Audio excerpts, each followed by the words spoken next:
Hello, our lesson for today is about propositions. Before we go on to our main discussion, please don't forget to like, share, and subscribe. That is my tutorial.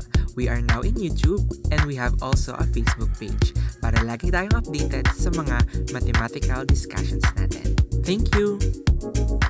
The definition of proposition will be discussed in this video, and at the same time, examples will be given for you to have knowledge of how we are going to determine a sentence, a proposition, or not. Ready na ba kayo matuto? Let's begin! First, let us discuss the definition of proposition. In here, we have the definition as it is a declarative sentence that can be either true or false, but cannot be both true and false. Meaning to say, a proposition is a declarative sentence. A declarative sentence is a type of sentence that ends with a period. And also, it is stated here that we can say that the given sentence is a proposition, aside from it is a declarative, and if it is can be considered or determined as either true or false. It cannot be both true and false, because if sentence is both true and false, then we cannot consider it as a proposition. At the same time, you cannot have a proposition that is neither true or false. It should be either true or false. That is our proposition. Then we have the truth values for the proposition. It can be a true proposition denoted by T and false proposition denoted by F.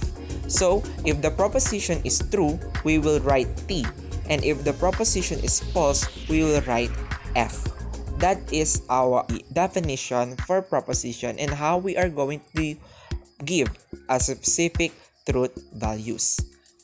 Propositions are usually denoted by small letters, but it can be also denoted by big letters. However, it usually seen as small letters. For example, the proposition P, Mount Makiling is a mountain. It can be read as P is the proposition Mount Makiling is a mountain. So, we can say that it is a proposition because the Mount Makiling is a mountain is a type of declarative sentence, and we can give its truth value that is true. That is our example for proposition, a declarative sentence, and at the same time we can have its truth value either true or false. So if you're going to write a proposition, it could be like that, and you can read as P is the proposition and you will state the declarative sentence. At this point, given the following sentences, we will have to determine if it is proposition or not. And if we have determined that if the given sentences are proposition, then we will define or determine its truth value, either true or false. So we have first P, Manila is the capital of Philippines. So Manila is the capital of Philippines ends with a period, and it shows it is a declarative sentence too. Thus, we can say that it is a proposition. We can also say that it is true that Manila is the capital of Philippines. That is why we can have the proposition P, Manila is the capital of Philippines. Okay, gets? Next is find a number which divides your weight. Though it ends with a period, but the sentence is a type of imperative sentence. It is a command. It is asking you to find a number that can divide your weight. Thus, even though it is ending with a period, it is considered to be not a proposition.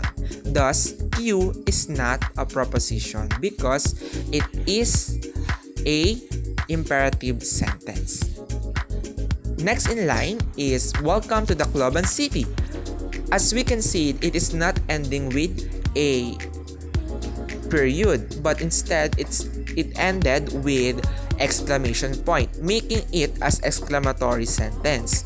So, it is not a declarative sentence. We can say that or is not a proposition.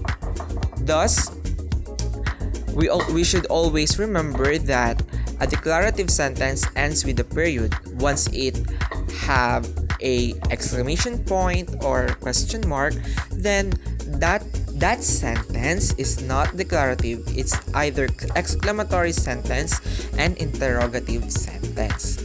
Next, lastly, we have a mathematical sentence for letter S, which is 3 minus 1 equals 2. If we are going to translate this into English sentence, we can have the difference of 3 and 1 is 2. It is a form of declarative sentence, and we can say it is true, making S as proposition with its truth value of T. So, we can say a proposition in mathematical form if there is no variable. Once it has a variable, then we cannot say if it is true or false. It should be have a specific number in a mathematical sentence. If not, then we cannot say that the given mathematical expression is a proposition since we don't know the value of the variable. So at this point, it is your turn to determine these sentences as proposition or not. You will write proposition and determine its truth value.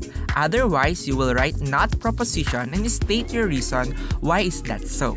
So, you may send your answers to our comments below, or you can PM us on our Facebook page.